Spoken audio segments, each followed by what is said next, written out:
quando eu cheguei aqui, quando eu parei ali na frente, o Espírito Santo fala umas coisas para a gente assim, que é muito claro, né? E Deus me lembrou que um dia,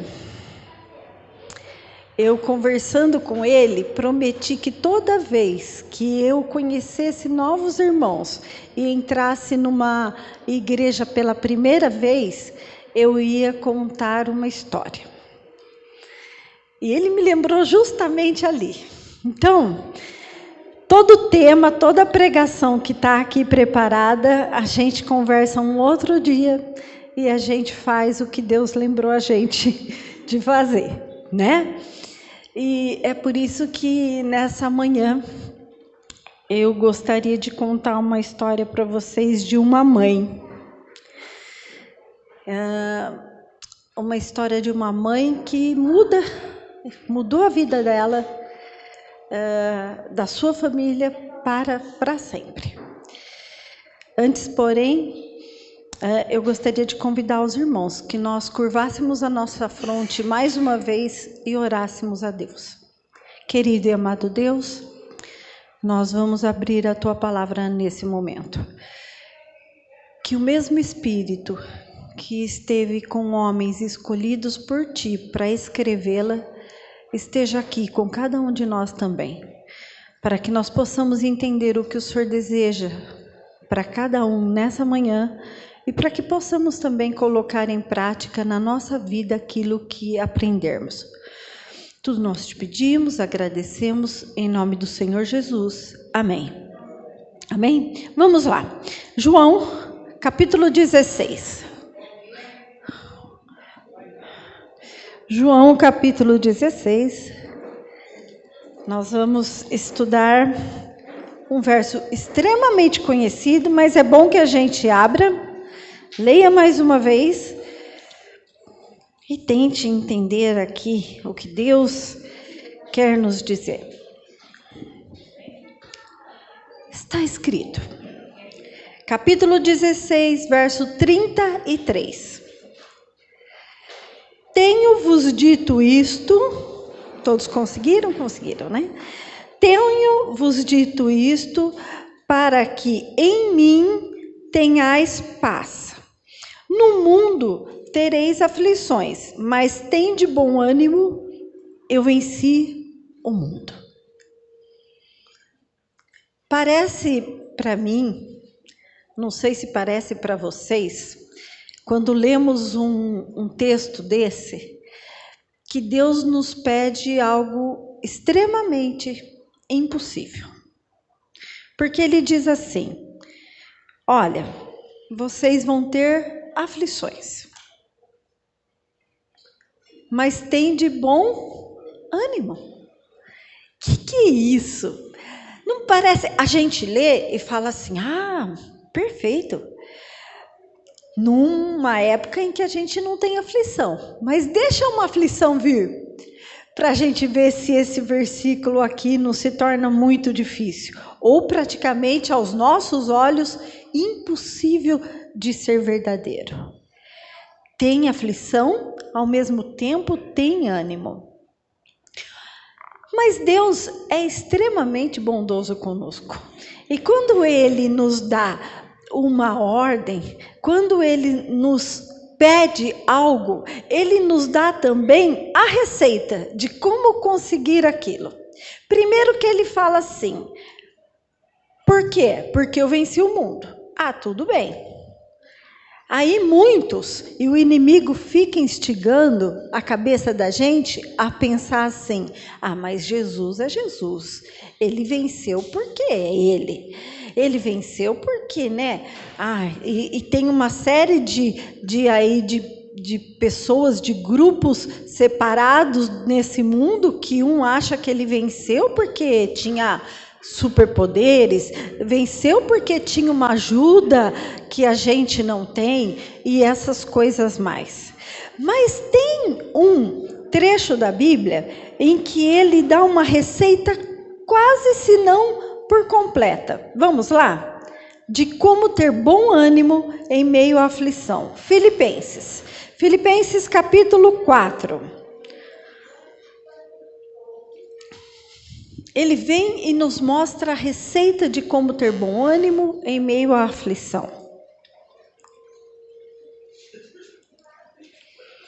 Eu não perguntei para você, Dileus, até que horas é aqui? Meio-dia? Tá.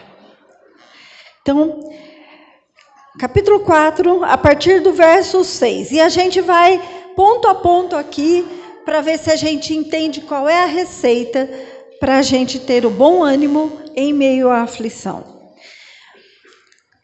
Não estejais inquietos por coisa alguma.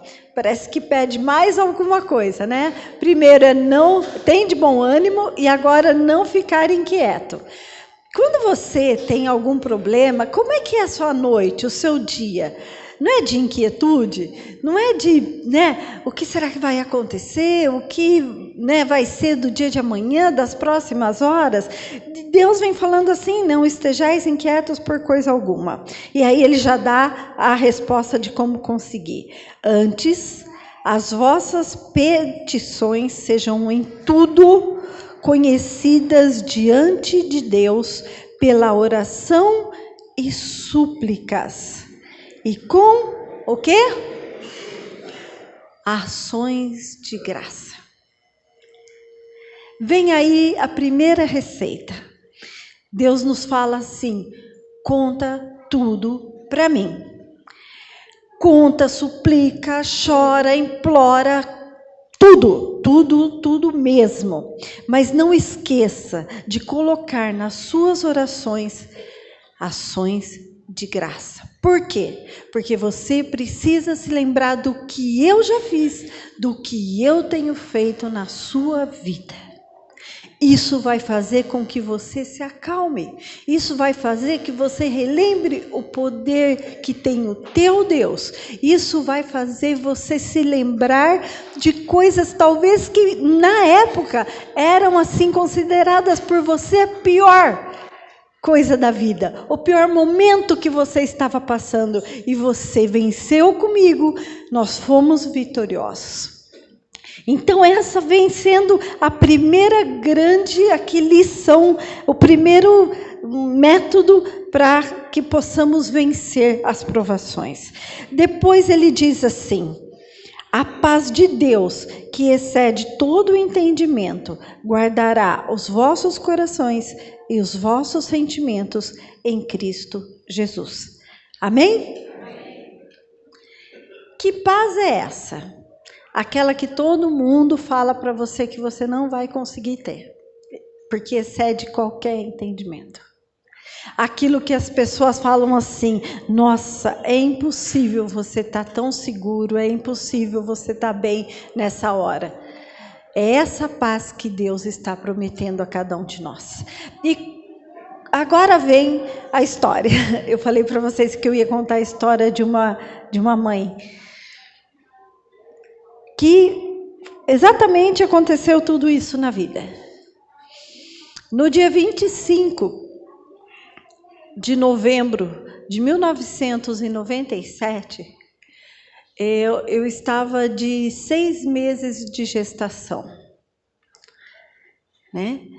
Eu estava de 6 meses de gestação. O dia 25 foi uma terça-feira.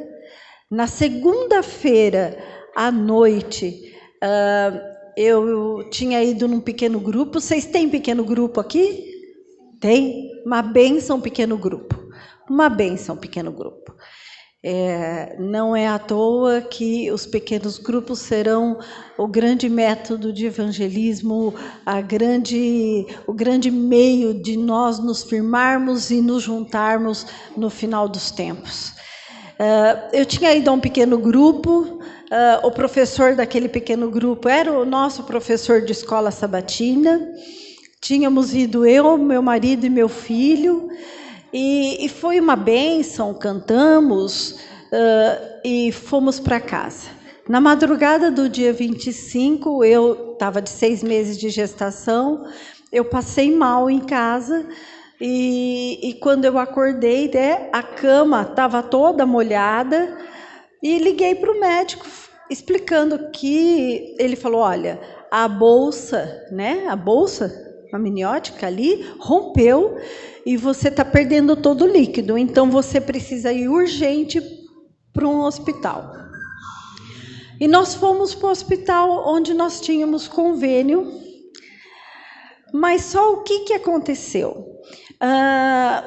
Como eu tinha um filho de 7 anos e eu já tinha perdido outra criança, os médicos achavam que eu não ia mais ter filhos. Então, quando nós falamos, vamos ter só um filho, tudo, nós mudamos o plano de saúde. Fomos para um outro plano de saúde. Quando fizemos o plano de saúde, eu não estava ainda grávida, nós olhamos as carências, tudo, e falamos assim, tudo bem, para nós aqui está tudo certo. Quando eu fiquei grávida, logo depois que mudamos o plano de saúde, ainda a gente falou assim, nossa, e agora? Tem a carência de parto. Carência de parto é 12 meses no plano de saúde. Aí a gente falou assim, mas tranquilo, porque a gestação é 9 meses, faz o que? Uns 2, 3 meses que a gente está nesse plano, vai dar tempo tranquilo. Tudo certo? Tudo certo. Os planos dos homens, né? A gente faz conta, a gente faz plano, para nós tá tudo certinho.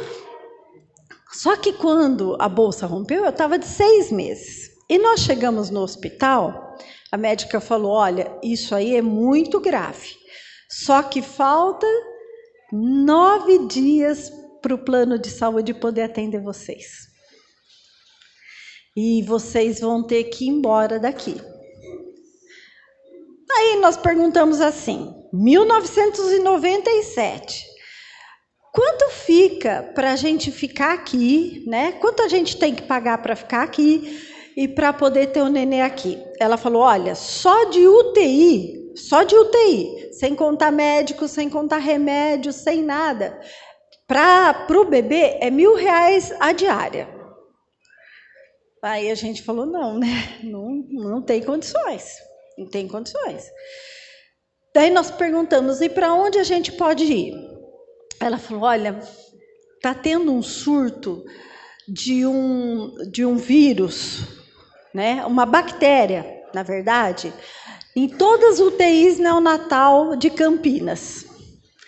Então, a maternidade está fechada, a clínica neonatal, a PUC está fechada, a UTI neonatal, e a criança, se nascer, ela vai precisar de UTI neonatal. Ela falou, a única que está aberta é a Unicamp, mas lá não tem vaga, porque as outras estão fechadas. Então, em Campinas, eu não tenho para onde te encaminhar. Eu não tenho para onde te encaminhar, mas vocês precisam sair daqui. E aí, nesse impasse, para onde ir, o meu marido, ele se lembrou do que a gente sempre ouvia do nosso professor de escola sabatina. Eu vou abrir um parênteses aqui. Às vezes, e principalmente depois da pandemia, algumas pessoas não acham mais necessário estar dentro da igreja. É verdade, nós temos várias opções. E as melhores opções. E, na verdade mesmo, se a gente for ser sincero, não é nos vangloriar, mas nós temos se não os melhores, os mais consagrados pregadores e estudiosos em qualquer YouTube que a gente abra nessa manhã. Adventistas pregando e a gente pode ter o acesso. Mas nada substitui aquilo que é falado aqui por um professor de escola sabatina constantemente. Nada substitui o que é abraçado por um irmão. Nada vai substituir isso. Enquanto nós tivermos chance, nós devemos aproveitar e beber disso. Porque é isso que nós vamos lembrar. E foi isso que aconteceu.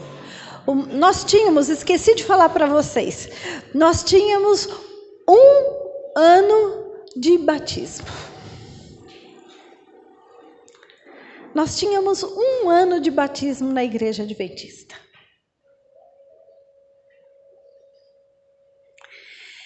E meu marido se lembrou que o professor falava uma coisa que está em Malaquias 3:10. Abram, vocês sabem o texto. Eu sei que vocês sabem o texto. E eu acredito que todos também colocam ele em prática. Mas dá uma olhadinha numa coisa que talvez a gente esqueça de pontuar quando a gente lê isso. Diz assim: trazei todos os dízimos à casa do tesouro, para que haja mantimento na minha casa. Essa parte do texto a gente lembra. E depois, diz aqui: fazei prova de mim, diz o Senhor dos Exércitos, se eu não vos abrir as janelas do céu e não derramar sobre vós uma bênção tal, que dela vos advenha maior abastança. Amém? Quem aqui quer fazer prova de Deus? Ninguém. Porque ninguém quer estar numa situação difícil. Mas a nossa hora de prova chegou. E aí, o Eduardo, ele veio até a minha cama, contou a situação, falou: olha, nós temos que ir embora daqui, porque não tem condições da gente pagar. Ela disse que o problema é grave, não tem hospital que ela possa nos enviar, porque não tem vaga. Mas ele tinha perguntado para ela o seguinte: qual é o melhor hospital para essa situação? Qual o melhor hospital? Ela falou: o melhor hospital entre os particulares, os públicos, é a Unicamp. Eles têm tudo lá que vocês vão precisar. E aí Eduardo se ajoelhou e nós oramos. E aí é fazer prova de Deus assim, gente. É falar assim: olha, Deus, em Malaquias, capítulo 3, versículo 10, está dizendo que se nós formos fiéis, nós podemos fazer prova de Ti e o Senhor nos dará a bênção. Só pode fazer uma oração assim quem tem a certeza de que realmente isso é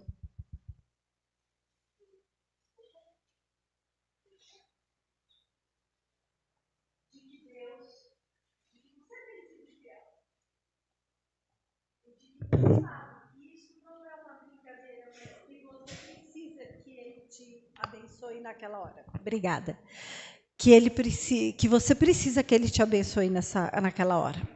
E então nós pegamos e saímos de lá. Na verdade, nós fomos praticamente expulsos de lá. Um dos hospitais mais chiques que vocês podem imaginar aqui de Campinas não me deu uma cadeira de rodas. Eu tive que descer os andares andando com a bolsa rota, perdendo líquido, e falou assim: não, vocês precisam sair daqui. E nós fomos até o carro desta forma. Chegando no carro, fomos para onde que é essa Unicamp? A gente nunca tinha ido lá. De verdade, a gente nunca tinha ido lá. E chegamos na Unicamp na terça-feira, às 8 horas da manhã. Alguém já foi lá às 8 horas da manhã? É um monte de gente. Nós chegamos e perguntamos assim, meu esposo perguntou pro guarda: aonde que fica o hospital que atende mulher grávida? Aí ele falou: é o CAISME, fica perto daquela caixa d'água, bem longe. E o senhor vai lá naquela caixa d'água e vai ver, chama CAISME. E nós fomos até lá, e chegamos ali na caixa d'água, no CAISME, e aquele monte de gente, e ele embicou o carro assim no hospital e falou: olha, espera aí que eu vou ver o que eu consigo aqui. Nisso, ele viu uma mulher muito bonita no meio da multidão, muito alta, vestida de branco. Opa, é a médica, chique, deve ser daqui. E ele foi até ela e falou, e nesse momento ela falou assim, olha, eu sou a chefe daqui, pode ficar tranquilo. Eu sou a chefe, pode ficar tranquilo. Nesse, assim, minutos, né? Chegou assim, cadeira de roda, enfermeiros, me colocaram na cadeira de roda, me levaram direto para um quarto e eu já fui internada. Não era aquele hospital que não tinha nenhuma vaga? Não era? E aí eu fui internada e eles começaram toda a investigação, todos os exames e tal. À tarde, Eduardo foi já no quarto me levar uma bolsa, porque 6 meses de gestação, você não tem nada pronto. Então, ele arrumou a bolsa, foi levar lá para o hospital, para que eu pudesse ficar ali. Os médicos não tinham, né, assim, noção de quanto tempo eu ia ficar, porque o líquido continuava saindo, e eu fiquei ali internada. Aí, agora, deixa eu fazer aqui mais um parênteses, só para a gente entender uma coisa sobre os homens. Agora, vai sobrar para vocês. O que é que o Eduardo colocou na bolsa? Ah, gente, não, vocês vão ter que ajudar. Ele está aqui, né? Nessa hora, sim, a gente fala assim, o que é que o Eduardo colocou na bolsa? Vamos, gente, vocês não vão arrumar a bolsa para a esposa que foi internada? Hã? Uma blusa? Ah, não, irmão. Esqueça. Camisola? Não. Eduardo, não. Hã? Roupas íntimas? Irmão, olha, o senhor faria uma boa mala. Eduardo, não. Gente, Eduardo colocou algumas coisas assim, mas a bolsa veio lotada. Quando eu falo lotada, é lotada, a bolsa era enorme, dos livros do Espírito de Profecia. Tipo assim, nessa hora, você pensa, meu marido acha que eu vou ficar aqui para sempre? Não, ele queria, na verdade, que eu estivesse alimentada espiritualmente para o que ia acontecer. Mas é mais que isso. Deus é que instruiu o Eduardo a fazer aquela bolsa. Porque depois de uns 2 dias, eu não tinha mais nenhum livro comigo. Todos os livros estavam espalhados nos quartos do CAISM, do andar onde eu estava. Porque as mulheres passavam na frente da porta do meu quarto. Gente, que quarto?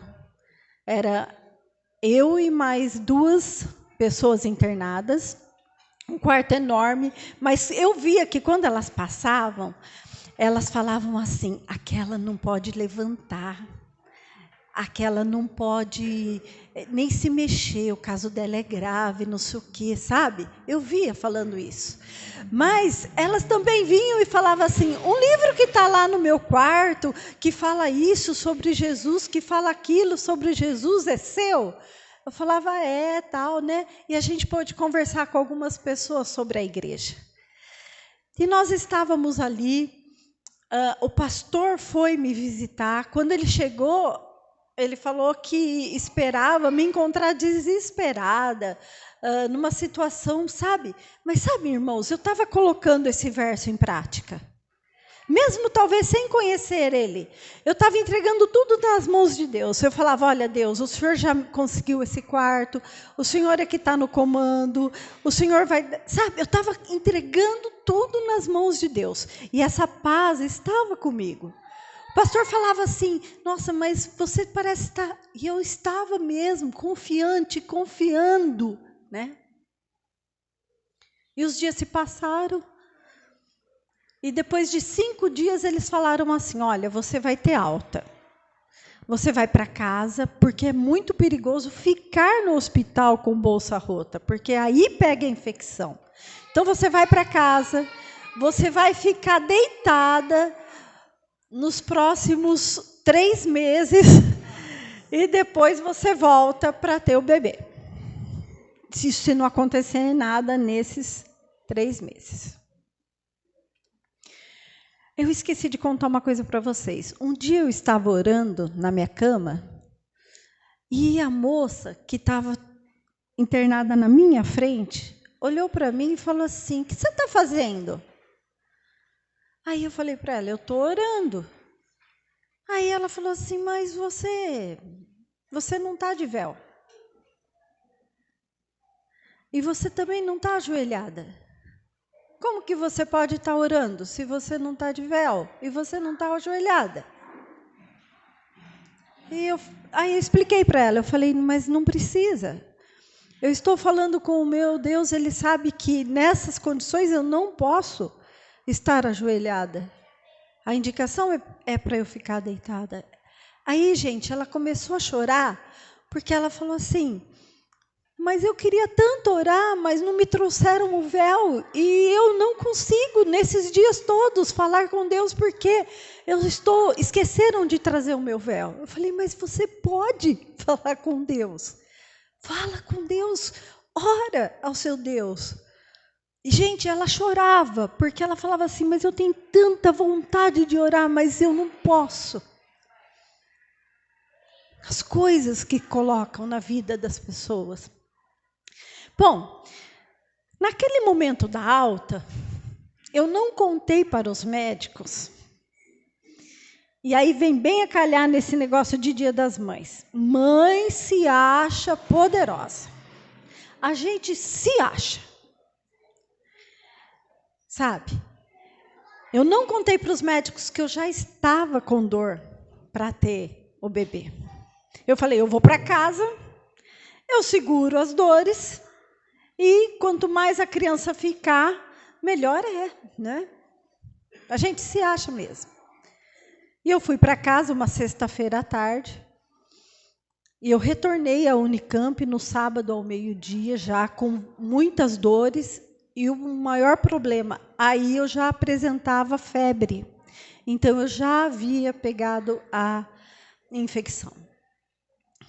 Né? Eu já havia pegado a infecção. Quando eu cheguei na Unicamp com febre, eles já falaram assim: ninguém coloca a mão nela, né? Infecção é perigoso, ninguém coloca. Nós estamos chamando o médico responsável por esse setor. Ele está viajando, mas ele vai vir, vai chegar por volta das 3h da tarde, e ninguém coloca a mão nela. Isso era meio-dia. Só que eu já não aguentava mais, de dores, dores, dores.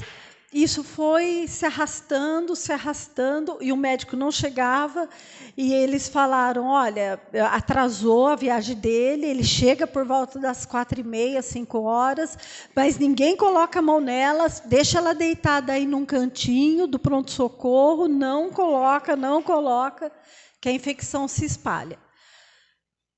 Quando foi assim, tipo umas 2:50, eu agarrei um médico, porque eu já não aguentava mais, eu vi que eu ia desmaiar de dor, eu agarrei o médico, eu falei: agora eu não vou aguentar mais, eu vou desmaiar, e eu preciso que façam alguma coisa. Eles pegaram aquela maca, saíram correndo comigo com a maca.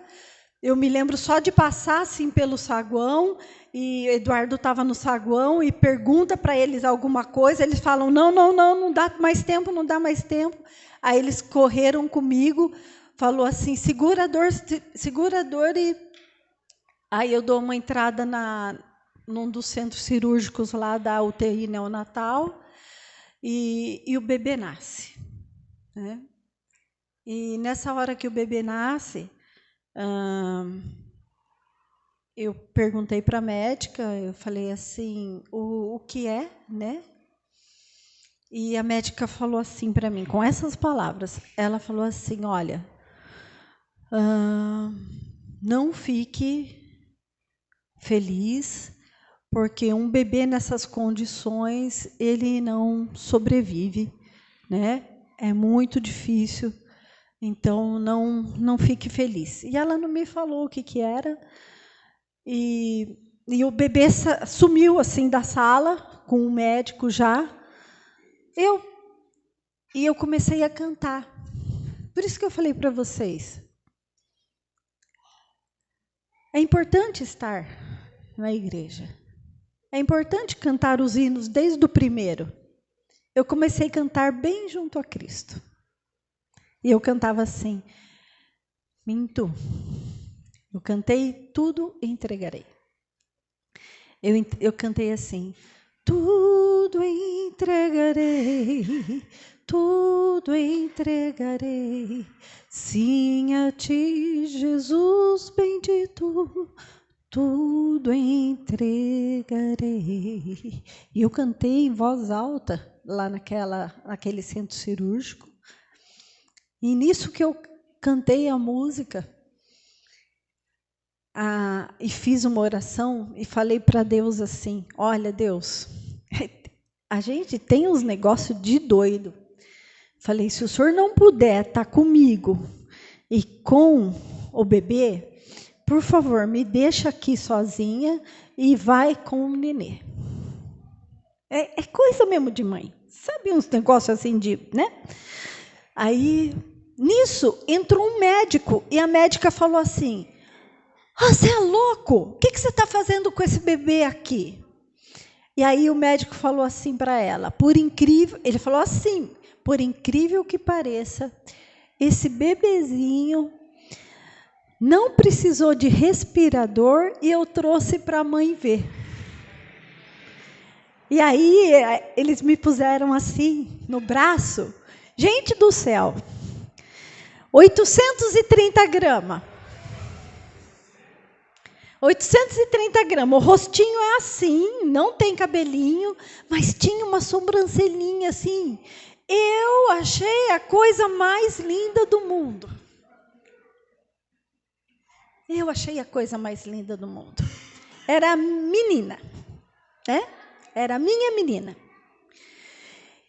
E aí ele falou, mas eu vou levar a mãe, porque, lógico, vai para a UTI neonatal, tal, a gente vai fazer outros exames, mas não precisou de respirador, por isso que eu trouxe. E não precisou de respirador mesmo, né? Com aqueles 830 gramas. Aí começou, né, aqueles dias de hospital, eu tive alta, e aí começa o grande problema. Porque eu esqueci do versículo. Lógico, entrei em depressão pós-parto por causa dos hormônios, isso é um pouco natural mesmo, mas a briga com Deus, de briga com Deus mesmo, de falar para Deus assim, eu fui para a tua igreja, eu fui fazer a tua vontade, faz 1 ano, eu briguei com a minha família, eu briguei com tudo que eu tinha conhecido até agora, e é assim que acontece. O primeiro filho não estava na tua igreja, e não foi tudo tão bem, e agora que eu estou aqui, é isso que o Senhor deixa eu passar? E isso é a pior coisa que a gente pode fazer. Porque aí começa uma briga, como se você fosse melhor do que os outros. Gente, a gente está aqui hoje, aqui dentro. E ontem eu escutei um pastor falar uma coisa muito interessante, né? A igreja não tem uma missão. Essa igreja não tem uma missão. É a missão que tem essa igreja para trabalhar. A gente tem que entender que a gente não é melhor do que ninguém que ainda não conhece a Jesus do jeito que a gente conhece. A gente só é mais escolhido e mais responsável para fazer os outros conhecerem. E a gente tem aflições. E a gente vai ter aflições sempre. Quando não for uma, vai ser outra. Mas só que aí você se acha, porque você está na igreja e fazendo a vontade de Deus e acha que nada pode acontecer. E aí você começa a olhar tanto para o seu umbigo, e isso não é só uma figura de linguagem, é olhar para o umbigo mesmo. Porque quando dizem isso, é porque você olha tanto aqui que você não vê o resto. Você não vê os outros. Eu estava com uma criança dentro da UTI, que não precisou de respirador, que, lógico, perdeu peso, né? Foi perdendo peso, mas estava em condições boas. E eu estava ali na UTI com uma mulher que o filho tinha nascido sem cérebro, que tinha horas de vida. Eu estava naquela UTI com uma mãe que a criança tinha nascido com todos os órgãos internos grudados. Eu estava na UTI com pessoas passando situações 1000 vezes piores, só que você não enxerga, porque você está olhando só para o seu umbigo. E isso é um problema. Por isso que Deus fala, se lembre do que eu já fiz. Faça orações, ações de graça. E isso foi uma briga ali de 1 mês, mais ou menos. Eu cantava, eu falei, não canto mais. Não oro mais. Não. Olha aí como o Senhor faz, não é? E a depressão vai se avolumando. Eu fiquei 5 dias andando dentro de casa. E aí a gente foi orientado, né, a ir para um psiquiatra. E eu fui para um psiquiatra e o médico orientou que eu não podia ficar sozinha e tomar remédios e vai, né, nesse ciclo todo. E nesse 1 mês aconteceram tantas coisas maravilhosas que eu não enxergava, mas eu me lembro. Por exemplo, o meu filho de 7 anos. Meu filho de 7 anos sempre teve loucura para ter um irmão, uma irmã. E então nós falamos isso para os médicos. Olha, ele tem loucura para ter um irmão. E a gente gostaria que ele visse a criança antes que acontecesse alguma coisa com ela, só para ele saber que ele teve, como que é um irmãozinho. E até o dia... E aí eles falaram assim, ele não pode entrar na UTI. Como que a gente vai fazer isso? A criança, né, estava ali, paradinha. Eu não tinha nem coragem. Eles falavam, entra, mãe. Eu entrava na UTI, eu ficava olhando assim. Eles falavam, põe a mão. Eu falava, não. Eu não tinha nem coragem de pôr a mão dentro da incubadora.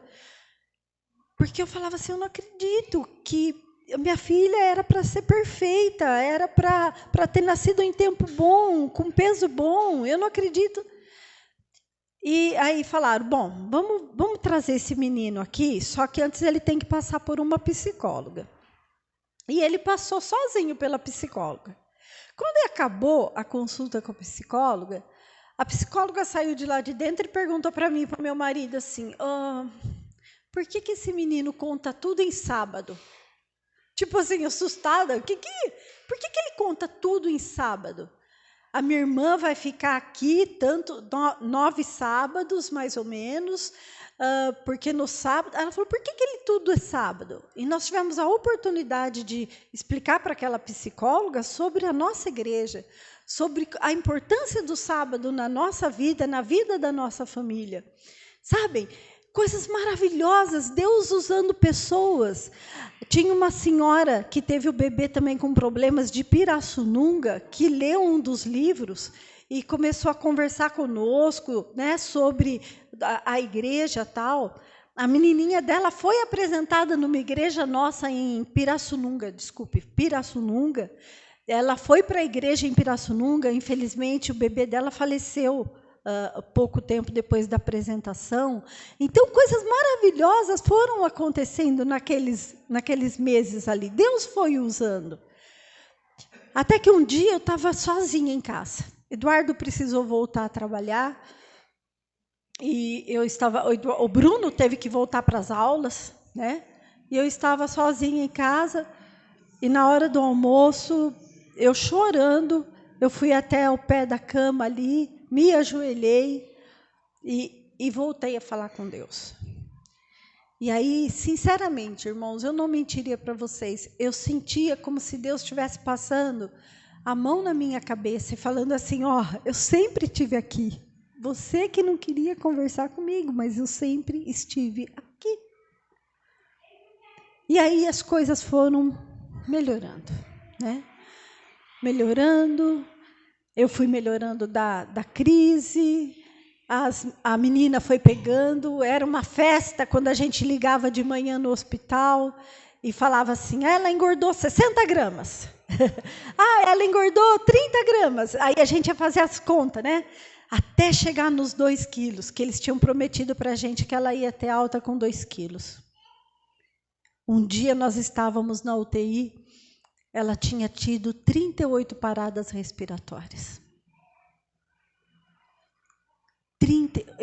Eu ficava assim, gente, passada quando eu via aquele monitor parando de respirar e o coraçãozinho parando. Aí as enfermeiras falavam assim, não, o coração dela para porque ela não aguenta com o peso da mão. Ela se mexia muito, ela punha a mãozinha assim, o coração parava, já era assim, máximo. Ela se mexia tanto que teve que amarrar. Ela era uma espoletinha lá naquela UTI. Com 63 dias, nós tivemos alta. E fomos para casa. Com medo, gente, com medo que desse em casa alguma parada e a gente não soubesse. Nossa, um medo terrível. E tudo aquilo, né, o acompanhamento daquela equipe maravilhosa, psicólogos, enfermeiros, médicos. Os médicos às vezes chegavam e falavam assim, Cristiane, olha, a gente queria falar para você que ela pode ser cega. Falava, tá, vamos orar. E aí ia para os exames, não, ela não vai ser cega. Cristiane, a gente vai falar uma coisa para você, ela pode, provavelmente ela não vai andar, porque a coordenação motora dela, ela é toda muito mole, ela não tem aquela firmeza de cabeça, então provavelmente ela não vai andar. Tá bom, mas vamos fazer aí os tratamentos, 3 fisioterapias por dia, e uma lá na Unicamp, 2 em casa. O dia que não ia para a Unicamp, 3 fisioterapias em casa, né? Eu mesma fazendo, e vamos. Olha, provavelmente ela não vai ter coordenação para a escola, né? Porque ela ficou muito tempo na UTI, é muita claridade, e isso dá problema para a criança, não tem, né, aquela motivação tal. E vamos tentando. Até que, irmãos, quando chegou, ela tinha quase 10 meses. Eu levei ela na Unicamp fazer fisioterapia. E ela entrou andando. Aí os médicos falaram assim, mas o que ela está fazendo aqui? Gente, porque na verdade ela já tinha, né, aqueles outros meses. Com quase 10 meses ela estava andando, irmãos. E foi uma bênção. O caso dela saiu em uma das revistas da Unicamp. Porque, graças ao bom Deus, ela não tinha nenhuma sequela. E às vezes eu me preocupo de contar isso, sabia? Porque muitas pessoas podem falar, mas comigo não foi assim. E eu sei que poderia não ser assim também. Mas Deus fez assim. Porque o nosso Deus pode. E Ele pode, é Ele. E Ele achou. E muitas vezes eu me perguntava, por que o Senhor fez isso? É por isso que eu mudei a pregação dessa manhã. E eu me perguntava por quê. por que o senhor me deu essa bênção? Por que o senhor me deu ela com problemas e depois a bênção? Por quê? Por quê? E daí eu comecei a mudar a pergunta para quê? Para que aconteceu isso? E aí ele começou, talvez, a me responder assim, para que um dia você conte numa igreja que eu sou capaz de fazer isso. E se eu não for fazer, é porque eu também sei, ou porque eu não fiz. Sabe, irmãos, é muito difícil. Talvez alguém que não passe não entenda, mas é muito difícil você ouvir algumas coisas que vão acontecer com o seu filho ou com a sua filha, né? E só mesmo com Deus é que a gente consegue colocá-lo no meio da situação e no meio da conversa. E falar assim, não, Deus está aqui e Ele vai fazer o melhor. É para essas situações que a gente está se preparando. Infelizmente, eu não posso falar para os irmãos nessa manhã que nenhum de vocês vai passar por aflição. Porque eu sei que nós vamos passar por aflições. Talvez mais graves do que essa também nesse final dos tempos. Mas nós precisamos nos preparar espiritualmente hoje, para que quando elas cheguem, a gente estejamos fortalecidos nos braços de Deus. Eu queria contar uma coisa além disso para vocês. A Beatriz teve alta. E aí, a gente tinha o coração extremamente agradecido, não é? E meu marido foi na Unicamp e falou que gostaria de agradecer aquela primeira mulher que atendeu ele na calçada e que me colocou para dentro, porque ela foi usada por Deus e eu estava ali com a minha filha, porque foi um hospital que nos acolheu. E Deus ali guiou todas as coisas. E aí, todo mundo naquele hospital falou que aquela mulher não existia. Que os chefes do CAISM só eram homens. Não tinha uma chefe mulher.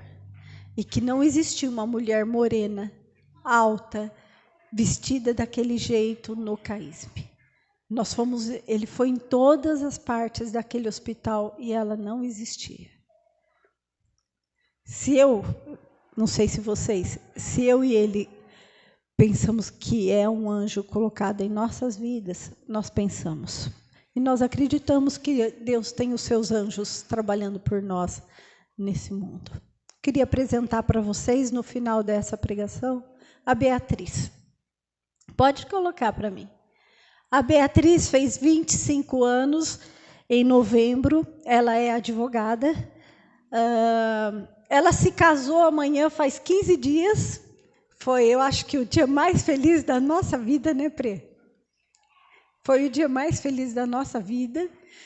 Você consegue? Eu pedi para que ele coloque uma foto dela. É lógico, a última foto que a mãe tem é do dia do casamento. E já vai vir a foto, sim. E aí a gente... Foi o pastor que recebeu ela na UTI, né? Não sei quantos de vocês conseguem, pastor Samuel Guimarães, ele que fez o casamento, né? No domingo, há 15 dias atrás. Essa é a Beatriz e o marido dela, o Felipe. Eles trabalham ali na Igreja Central de Campinas, estão lá, e é linda, né? A gente é muito agradecido. O casamento dela foi assim, uma coisa de doido, de abençoado, porque a gente se lembrava, o pastor olhava para mim e falava, essa é aquela da incubadora. E ela tem sido realmente uma bênção na nossa vida. Ela, o Felipe, tem sido bênção na nossa vida. A gente é extremamente agradecido a Deus pela filha que ela é, a membro de igreja que ela é. E a gente ficou muito feliz, porque ela nos deu Deus nos deu esse momento de felicidade há 15 dias atrás, com o casamento dela. Queridos, não sei qual é o problema que você está passando hoje. Pode ser mais grave do que o que eu passei com essa minha princesa. Pode ser menos grave. Para você, com certeza, ele é um problema difícil. O que eu queria falar para você nessa manhã, Deus pode. Deus pode resolver. Deus pode te dar a paz no meio da provação que você está passando. Deus pode fazer um milagre que ninguém acredita que vai acontecer, porque Deus pode. Você prega aí fora que o seu Deus está voltando. E muitos falam, imagina, não, ele vai voltar. Porque ele pode. Porque ele já nos comprou. E o preço foi alto. Eu não acredito que ele possa fazer esse milagre na minha vida. Queridos, o que era mais difícil, o que era impossível aos olhos de todos, ele já fez, que foi morrer na cruz. Ninguém acreditava que um Deus ia morrer por pecadores numa cruz, e ele morreu. Então, o que é mais difícil, ele já fez. Se o que é mais difícil, o que era impossível aos olhos até dos anjos, de alguns anjos, ele fez, o que é que ele não vai poder fazer por mim e por você? Ele pode tudo. Amanhã é dia das mães. Algumas são mães, outras não são mães. Alguns são pais, outros não são pais, mas todos nós temos alguma responsabilidade, como o irmão disse ali nos recados. Todos nós temos uma responsabilidade. Que Deus abençoe a todos. Que todas as famílias tenham um centro. E foi a música que me foi ali oferecida. Que o centro de cada família, não só no Dia das Mães, mas em todos os dias, seja Jesus. Irmã, Dia das Mães é algo, data comercial. Não. Não pensem isso. Pensem que Dia das Mães é mais uma oportunidade de você ser feliz com a sua mãe, de ser agradecido pelos filhos que você tem e de você tomar novos rumos na família. Pense em outras coisas. É oportunidade. Se o mundo vê como uma data comercial, a gente vê como um dia a mais para exercitar o amor. Tá bom?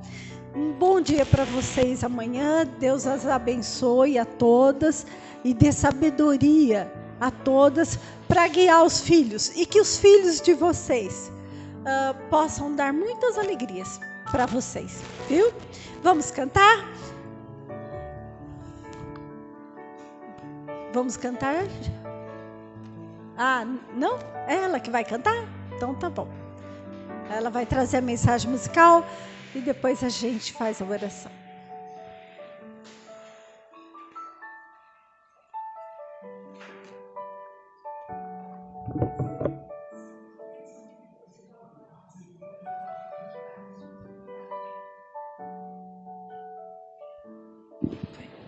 Que Deus seja louvado mais uma vez, amém?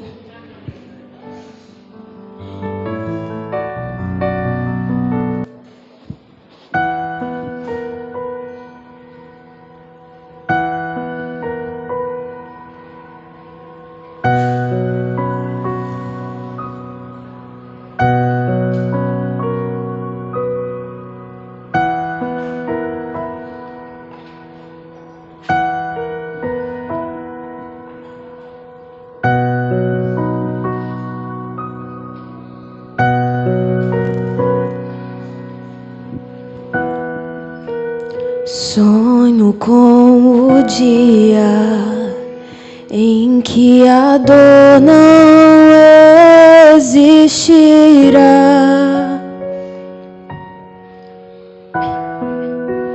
Sonho com o dia em que as flores não irão murchar.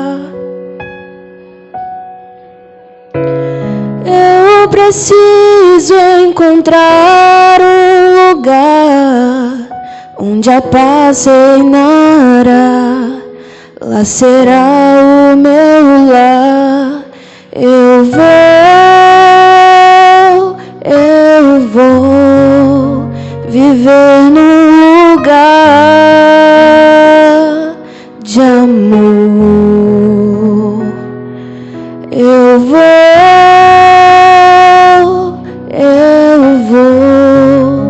viver com Jesus, a esperança para um mundo sem luz.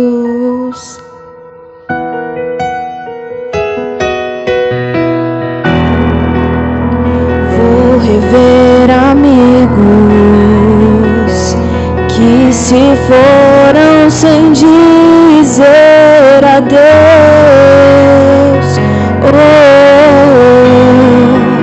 Terei então a chance de abraçar o meu Salvador. Eu preciso esquecer esse mundo. Quero me preparar. Aqui não é o meu lugar. Eu vou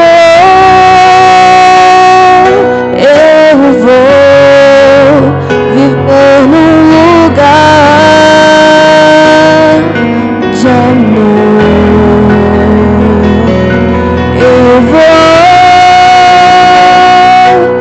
Eu vou viver com Jesus, a esperança para o mundo. Eu vou viver num lugar de amor. Eu vou viver com Jesus, a esperança para um mundo sem luz.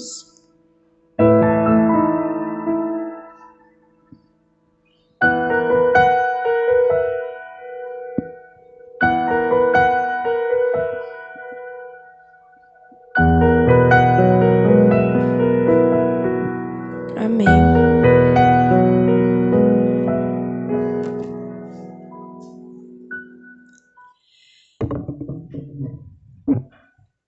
Querido e amado Deus, obrigada, Senhor, porque nós entendemos nessa manhã que o Senhor é poderoso para nos conceder a Tua paz em meio às tribulações desse mundo. Que o Senhor é poderoso para fazer milagres em nossa vida. Que o Senhor é poderoso para estar com cada um de nós, a cada dia, enfrentando e nos fazendo vencedores. O Senhor conhece cada aflição, cada pensamento, cada tribulação, cada ansiedade que os teus filhos aqui presentes passam. Por isso, nessa hora, Senhor, nós nos entregamos nas tuas mãos de amor, nas tuas mãos poderosas. Que o Senhor faça aquilo que o Senhor sabe que é melhor para cada um de nós. Que o Senhor viva em cada lar aqui representado. E que todos nós tenhamos sabedoria, Senhor, como pais e mães, na criação dos nossos filhos. E que tenhamos amor, gratidão como filhos, para reconhecer todas as lutas, talvez os erros dos nossos pais. Que esse lugar de amor, esse lugar perfeito, esteja próximo de nós, que possamos vivê-lo já nesse mundo. Mas que quando o Senhor vier nos buscar para estarmos contigo para a eternidade, todos nós estejamos prontos para esse encontro. Abençoe-nos, Senhor. Abençoe de forma especial toda essa região, para que essa igreja seja luz. Que os irmãos possam levar a grande mensagem, o grande chamamento para a tua volta a todos aqueles que estão aqui próximo. Tudo nós te pedimos, agradecemos em nome do Senhor Jesus. Amém.